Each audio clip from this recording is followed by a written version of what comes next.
انا ما بيقلقنيش غير الانتماء، وبالذات بقى الناس اللي بتطلع تقولك انا زملكاوي من صغري، انا ابويا وامي وخالتي وجوز عمتي بيحبوا الزمالك وانا اصلا زملكاوي.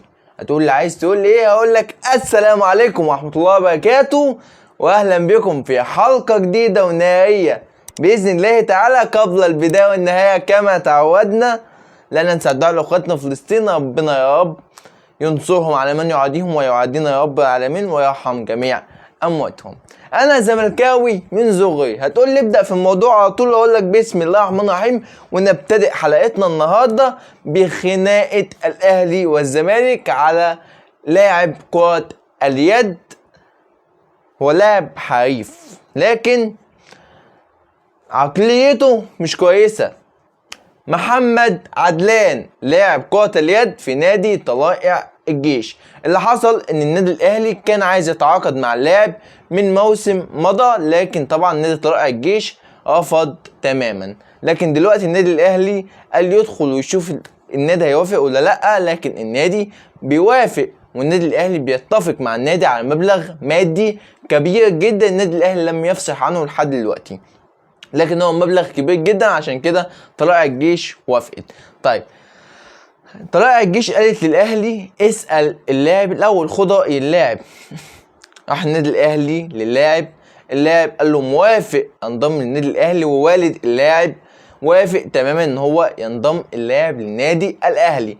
لحد هنا وحلو قوي، الموضوع بسيط خلاص. في وقتها على طول راح الاهلي لنادي نادي طلائع الجيش، قال له خلاص اللاعب موافق. قال لهم طب ثواني، وراح جايب اللاعب قدام النادي الاهلي سأله، قال له يا ابني هتلعب للنادي الاهلي؟ قال له ايوه موافق ان انا العب للنادي الاهلي. حلو قوي الكلام ده لحد هنا برضه وكويس. راح نادي طلائع الجيش مطلع الاستغنى من نادي طلائع الجيش موجهه الى النادي الاهلي. ركز معايا في موجهه الى النادي الاهلي، الاستغنى زي الفل او كده. بعد كده بقى المفروض ان تاني يوم كان اللاعب هيروح عشان يمضي العقود مع النادي الاهلي، لكن اللاعب ما راحش. ايه اللي حصل ومعاه كل الكواليس، ان هشام نصر نائب رئيس نادي الزمالك قعد مع اللاعب ولعب في دماغه، بمعناها كده بالبلدي لعب في دماغ اللاعب، علشان اللاعب يقول لا انا مش عايز الاهلي، وانا من صغري بحب الزمالك وعايز نفسي العب في الزمالك. وفعلا اللاعب مضى لنادي الزمالك. طيب حلو قوي، احنا كده في الامان، الاهلي في الامان. النادي الاهلي حاليا بيعلن عن صفقه رسميه، وده كان تسارع كبير جدا من النادي الاهلي. لسه برضه ما تعرفش اللاعب معاك ولا مش معاك، لكن ما دام الاستغنى راح للنادي الاهلي، النادي الاهلي دافع فلوس، والاستغنى موجه من نادي طلائع الجيش للنادي الاهلي. يعني نادي الزمالك لا يحق له ان هو يمضي عدلان. يعني النادي الاهلي كده اللاعب بتاع النادي الاهلي، الزمالك ملوش حق ان هو يمضي اللاعب، لكن الزمالك مضى اللاعب.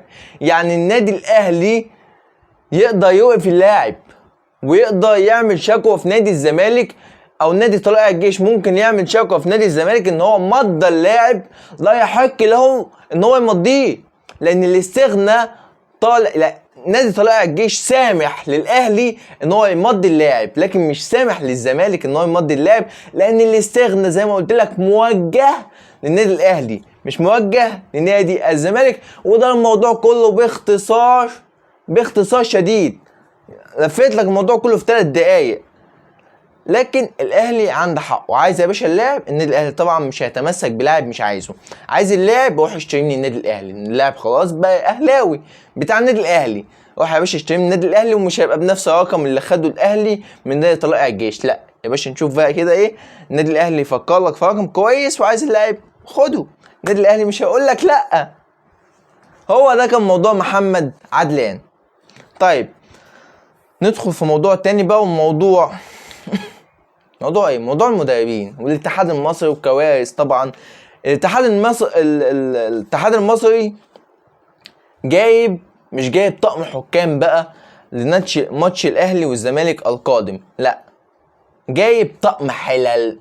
طقم ألمونيوم، طقم ستانلستين، بس مستحيل ان انت تقول عليه طقم حكام. يرقصهم كده فيليكس سفير. الاسم ده يعني علامة مسجلة، علامة مسجلة. لا انا قصدي كلمة مسجلة ان هو راجل مسجل خطر اصلا. هو راجل اتهم قبل كده برشوة، تمام، واتوقف 6 شهور واتسجن بسبب ان هو كان بياخد رشوة من احد المدربين اللي اتوقف مدى الحياة بسبب ان هو كان بيرشيه. انت معايا؟ يعني ده كله وفي الاخر الاتحاد المصري بيجيب لنا الكائن ده عشان يبقى حكم ماتش مصيري للدوري المصري. بيراميدز والنادي الاهلي اكبر منافسين حاليا على الدوري المصري، فانت سيادتك جايب لي حكم لبه؟ ايه ده يا عم؟ ايه ده يا سيدي؟ ايه يا عم اتحاد؟ يعني انت المره اللي فاتت سكتنا لما جبت لنا واحد اسباني اسمه رخاص، يعني رخيص. انت بتنقي اصلا اسم على مسمى رخيص، فانت بتنقي الارخص منه، مش كده؟ يعني احنا زمان كنا بنجيب حكام لها اسمها، لكن دلوقتي ايه الاسامي دي اصلا؟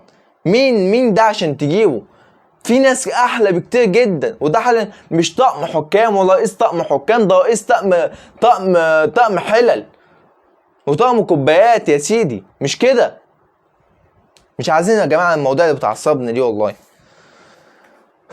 الاتحاد لو حصل اي كارثه يشيلها الاتحاد المصري وش. انا حاسس اصلا يا جماعه ان الاتحاد المصري بيقول لنا مش عاجبكم الحكام بتاعتنا، لا انا هلبسكم في حكام من بره زي ما انتم عايزين، بس هيلبسوكم في الحيط. هو ده الاتحاد المصري الجميل الرائع بتاعنا. طيب ندخل بقى على مهاجم النادي الاهلي والمهاجم السنغالي. ان في فعلا صفقة مهاجم اتعرض على النادي الاهلي، وهو المهاجم السنغالي اللي كان بيلعب في ايطاليا، وكان بيلعب بالذات في نادي امبولي الايطالي، وهو عنده 29 سنة. طيب اللاعب ده اسمه موباي نيانغ 29 سنة، كان معروض على النادي الاهلي، ولاعب يعني مستوى الفترة الأخيرة متراجع، لكن هو حد ما لاعب كان كويس جدا ولعب في أندية كتير كبيرة. طيب اللاعب ده حاز إعجاب طبعا مارسيل كولر، وحاز إعجاب بعض من الناس في النادي الأهلي، لكن برضه كان في انقسام على اللاعب بالذات علشان سنه، فعشان كده بيتحفظوا عليه، وعشان حاجة تانية أهم بكتير جدا بيتحفظوا على اللاعب. الأهم بكتير جدا إن اللاعب كان طالب، هو طبعا كان هيجي فري تماما، كان طالب من النادي الاهلي كل موسم اللي هو مرتبه السنوي 2,200,000 دولار. ده ايه المرتب ده؟ ايه الحاجات دي؟ النادي الاهلي ملوش في الحاجات دي، فطبعا النادي الاهلي بيتحفظ تماما على الصفقه، بيخليه من ضمن الخيارات، لكن الخيارات الاخيره جدا اللي هو ما شالوش من قائمته، لكن في اخر لو مثلا قائمة المهاجمين 20 هو رقم 23، فهو تحت خالص في الاعماق. ده كان برضه موضوع المهاجم. طيب النادي الاهلي حاليا بيشوف برضه عرض الساعي او عرض الاهلي والزمالك للساعي لاعب نادي الاسماعيلي. طيب عرفنا طبعا النادي الاسماعيلي طالب برقم خيالي عشان الساعي. طيب كان طالب كام؟ 2 مليون دولار. 2 مليون دولار عشان اي نادي يدخل يتفاوض مع نادي الاسماعيلي. تحس ان هو ما كده هيبيعوا ابو تريكة. هتبيعوا مين سيادتك؟ ده ساعي عادي يعني، ساعي يعني، امال لو كان مدير ولا رئيس ساعي يا دوبك ساعي. طيب دلوقتي عقد النادي الاهلي الودي اللي هو بشكل ودي مش رسمي، قال هندفع 20 مليون جنيه و3 لعيبه على سبيل الاعاره. ده كان عقد النادي الاهلي الودي. طيب لسه برضه الاهلي ما حسش على عقده. طيب نادي برضه الزمالك كان مقدم عرض، لكن اترفض ليه؟ عشان اول كلام نادي الزمالك التقسيط، والنادي الاسماعيلي مش عايز التقسيط، فالصفقه في طريقها الى النادي الاهلي. لكن طبعا بننتظر اي مفاجآت، لسه الصفقه ما حسمتش لحد دلوقتي النادي الاهلي ولا النادي الزمالك، ممكن اصلا بيراميدز هو اللي ياخدها في الاخر، فلسه هنشوف ايه اللي هيحصل في الصفقه. طيب اتمنى من الله تعالى ان الحلقه تكون عجبتكم، ولو الحلقه عجبتكم ما تنساش بقى تدعمني بلايك، اشترك في القناه، فعل زر الجرس عشان يوصل لكم كل جديد، وانتظروني غدا باذن الله تعالى في حلقه نهائيه. والسلام عليكم ورحمه الله وبركاته.